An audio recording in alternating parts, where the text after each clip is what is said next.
Chers amis, bonjour et bienvenue aujourd'hui en Ukraine. Regardez ce qu'il y a à côté de moi, c'est un véritable Shahed. On est sur la guerre électronique qui a réussi à l'abattre, il a été récupéré il y a quelques temps ici. Et donc aujourd'hui on va faire une vidéo justement qui va être dédiée à comment est-ce qu'on arrête les missiles balistiques, les missiles de croisière et les drones kamikaze Shahed grâce à la guerre électronique qui sauve aujourd'hui tous les jours des vies en Ukraine.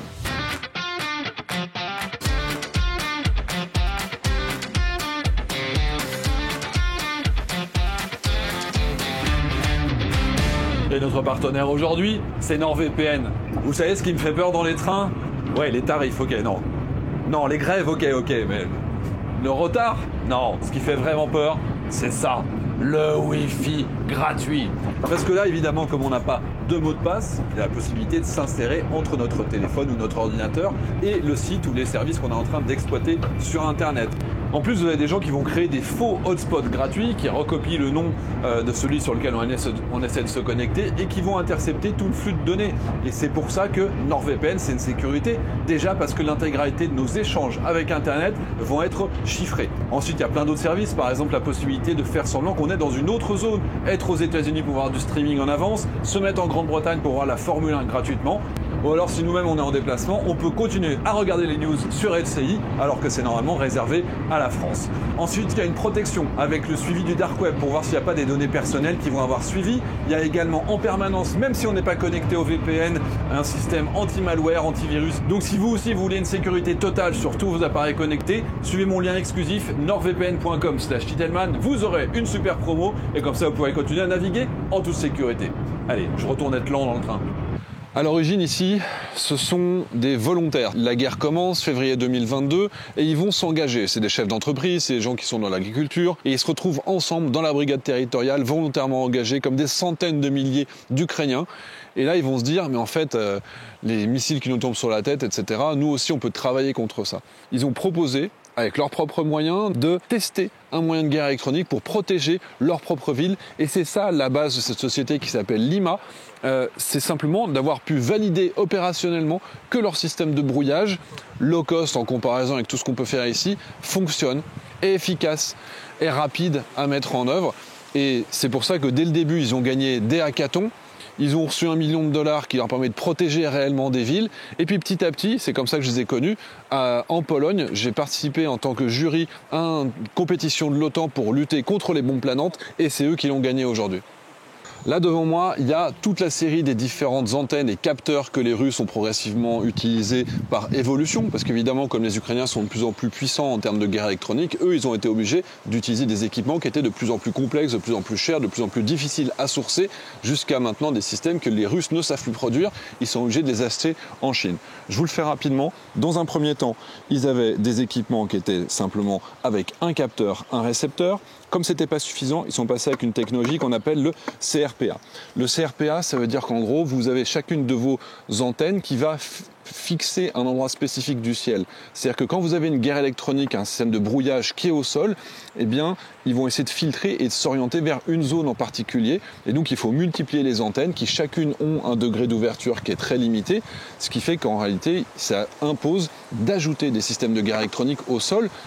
Classiquement, il faut au moins le même nombre de brouilleurs au sol qu'il y a de capteurs sur le dessus. Donc il y a des systèmes physiques, multiplier les antennes, et puis il y a aussi des systèmes logiciels. Et donc ils ont petit à petit évolué avec des équipements qui étaient de plus en plus complexes. Et donc ils ont un logiciel qui permet de définir l'origine du signal et donc de filtrer ce qui vient globalement du bas.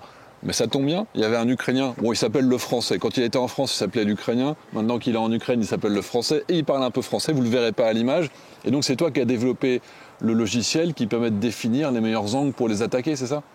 Oui, c'est plus ou moins ça. Globalement.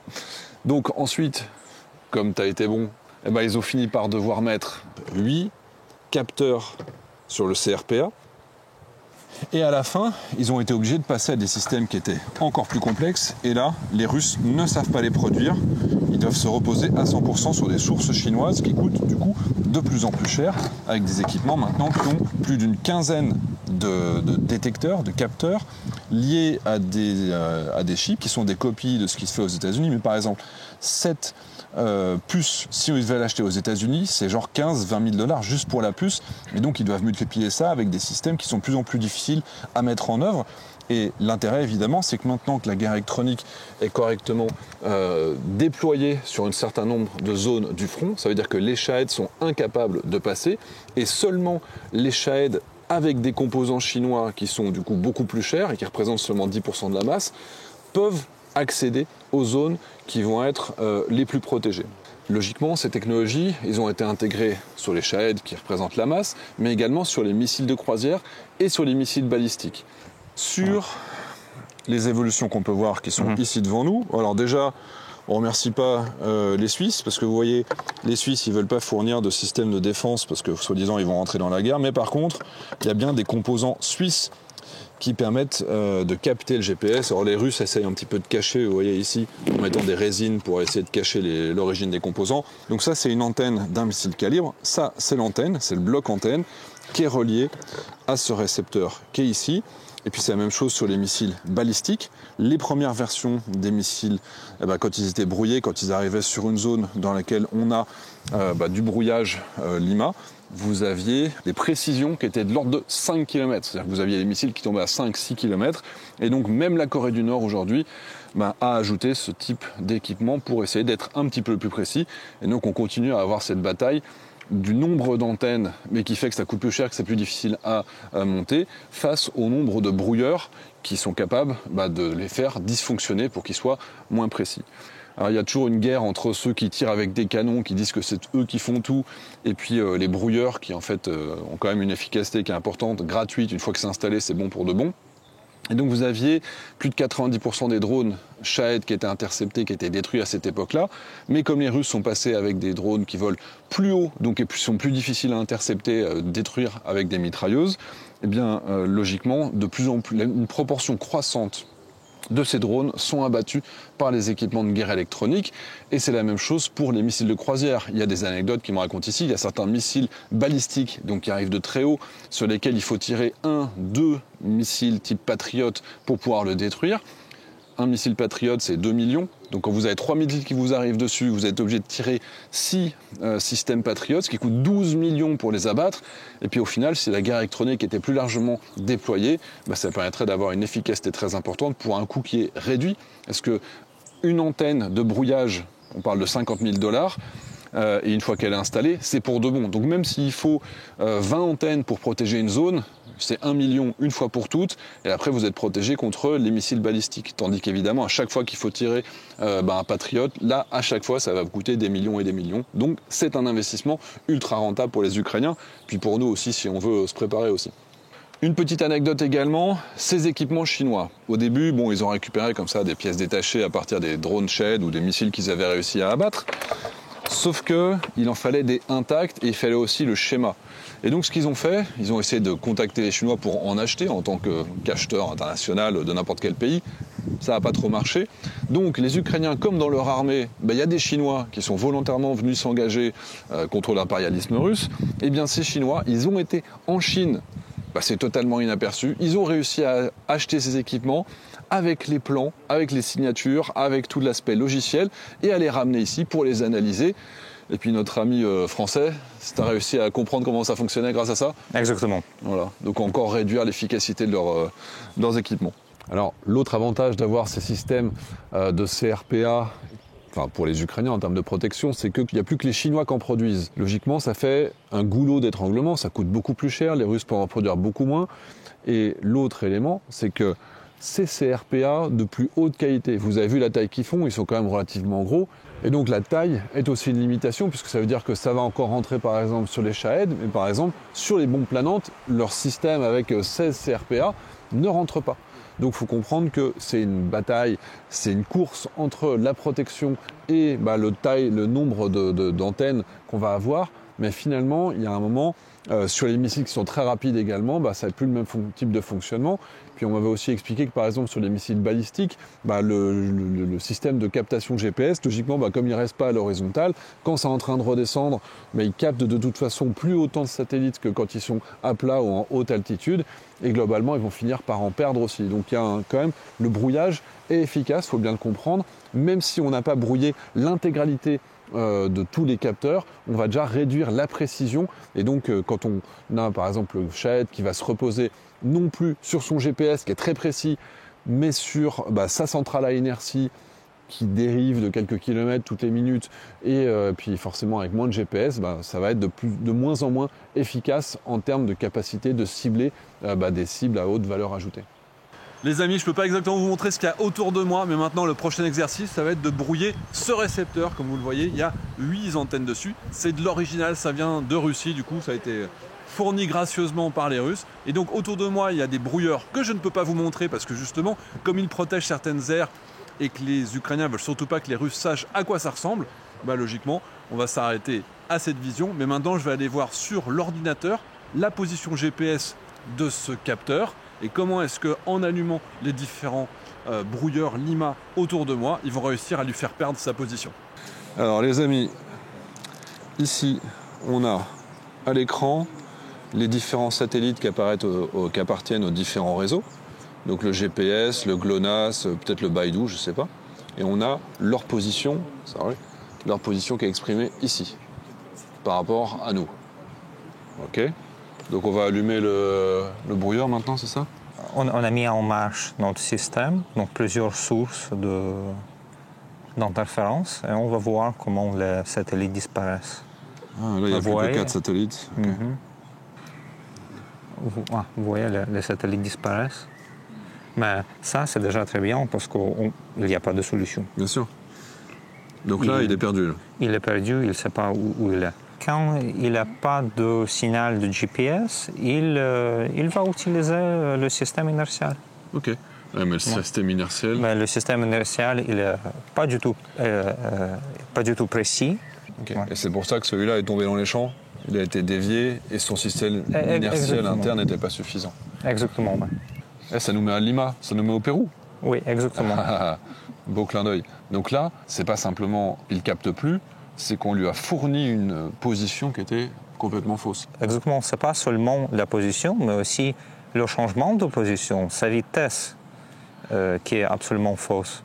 Mais vous voyez, par exemple, maintenant, il a de fausses coordonnées et de fausses vitesses de 56 km par seconde. Ça, c'est le spoofing. Ça, c'est le spoofing. Parce qu'avant, c'était le jamming, le brouillage. Oui, brouillage. C'était juste du brouillage simple. Okay. Donc, le brouillage simple, ça bloque la solution de captage. De captage, oui, ça bloque les signaux comme GPS ou GLONASS. Par contre, au spoofing, ça lui donne une solution fausse. C'est plus complexe. Si lui, il croit qu'il tourne en rond, quelle va être sa réaction? Est-ce que lui, il va essayer de tourner dans l'autre sens pour se rendre vers la nouvelle destination ou il va complètement abandonner?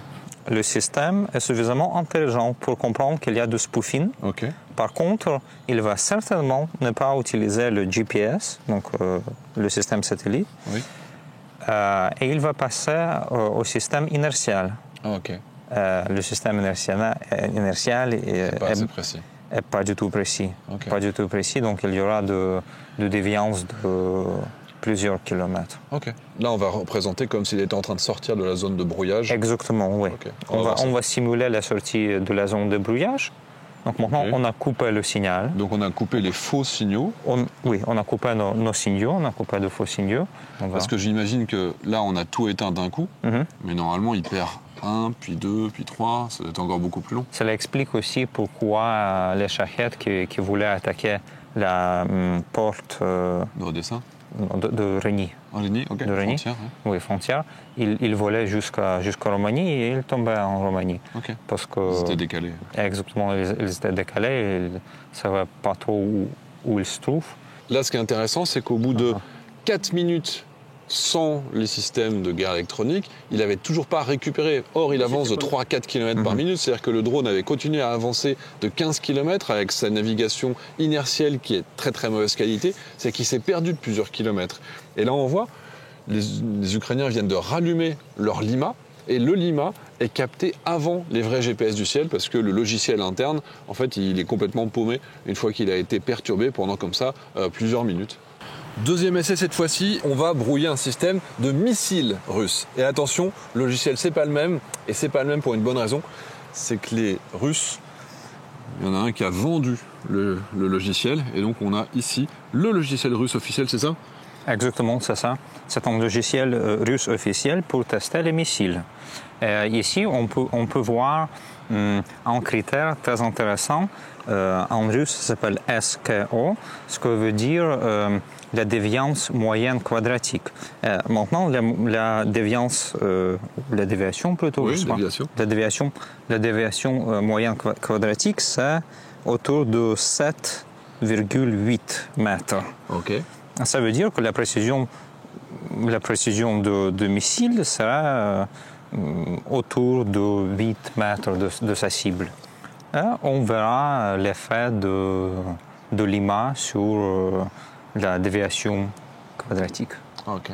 En pouvant directement tester l'efficacité de votre Lima sur un logiciel russe de validation des missiles, vous avez pu valider qu'il fonctionnait bien. Exactement. C'est-à-dire que le missile va tenter de corriger cette position et qui va tomber du coup 500 mètres à côté de sa cible, c'est ça? Ça veut dire que la missile va tomber dans un rayon de kilomètres autour de sa cible. Donc, logiquement, on a sauvé quelques copains là. Absolument.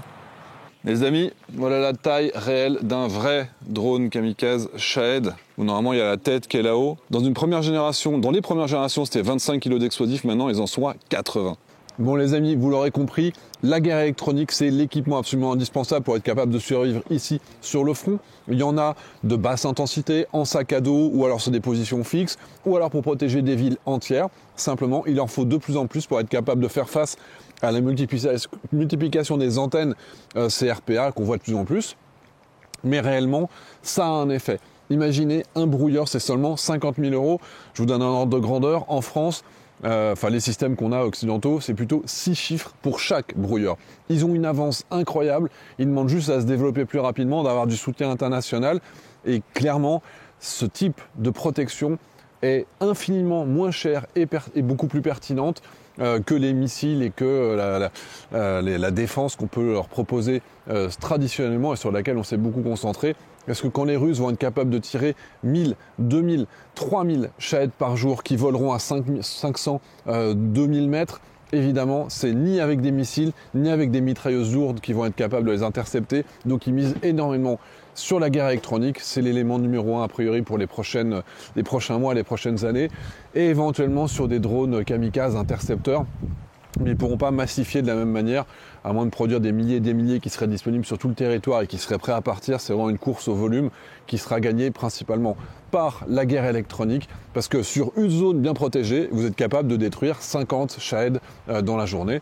Un Shahed avec les systèmes de CRPA aujourd'hui, ça coûte des dizaines et des dizaines de milliers d'euros. Les Shahed en eux-mêmes, ils n'ont pas évolué, ils n'ont pas changé depuis le début de la guerre. La seule chose qui change réellement, ils sont un petit peu plus gros, il y a une tête qui est plus lourde, il peut transporter 90 kg d'explosifs au lieu de 25 kg. Mais globalement, ce n'est que dans le système de réception GPS qu'ils travaillent et ils essaient de compenser avec des centrales à inertie.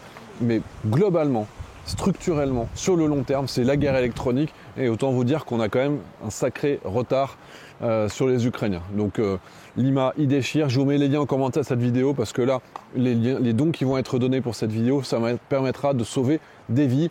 Et là, comme on est sur une question de sauver des civils, ce sont des associations qui sont reconnues d'intérêt général et donc il y a des réductions d'impôts quand vous participez à cet effort pour sauver des Ukrainiens qui sont bombardés tous les jours par les attaques terroristes de la part des Russes.